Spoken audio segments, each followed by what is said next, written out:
usab mga kahandos. Lain na sab nga balak, ang akong ihalad nga na kaninyo. Ini balak ha? Balak ni alang sa mga susama ka na akong nga dili gwapo. Sa mga maot turog dagway sa manako. Nga ang naong sa masaong ko'y gikumot. O karon, dito maglangay. Ano ka na kong balak nga naguluhan ang mapait kong kapalaran. Ang mapait kong kapalaran.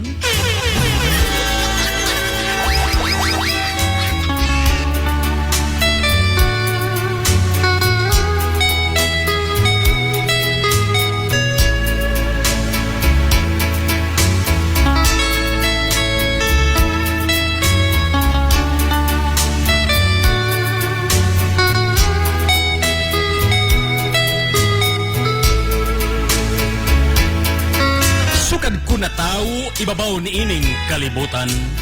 Puro kasakit ang naaguman, ug daway kalipay na tagamtaman, mao kini ang badlis sa akong kapalaran.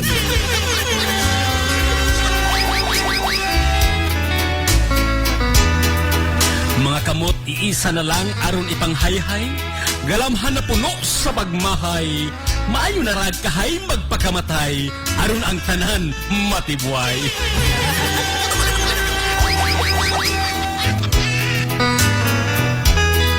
Pagkapait palandungon, nining kapalaran kong naangkon, nga kanunay gisulog-sulog sa panahon, siging nagsunod bisan asa ako padulong.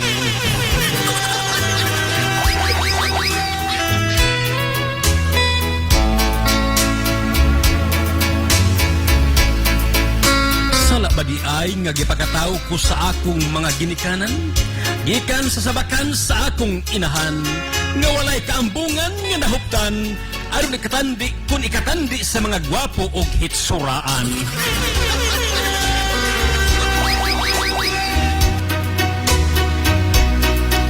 Sakit huna-hunaon kining maot taog panagway, mga gwapa ka nato mulikay, bisan asa paingon puno sa pagsaway, ulo iduko na lang aron di makakita og away.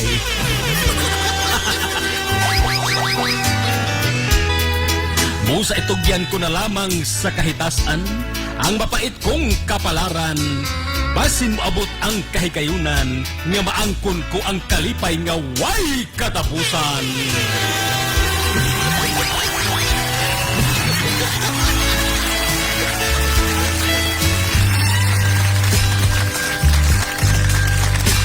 Okay, maghandos.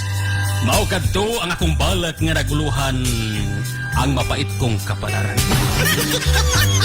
Bitaw? Pait yun yung batitag nagway. Walay mo na gato gwapo. Damay mo yung nagwapo. Pero ni bay, gwapo ka. Gwapong ipakong. Okay, maghandos. Ang na lang sa sunod higayon. Sa atong tulumanon, mga balak ni Byron Librado. Sa mga pa, kining inyong alagad, mayngon, daghang salamat sa inyong pagpaminaw o may adlaw pag-usab ka natong tanan.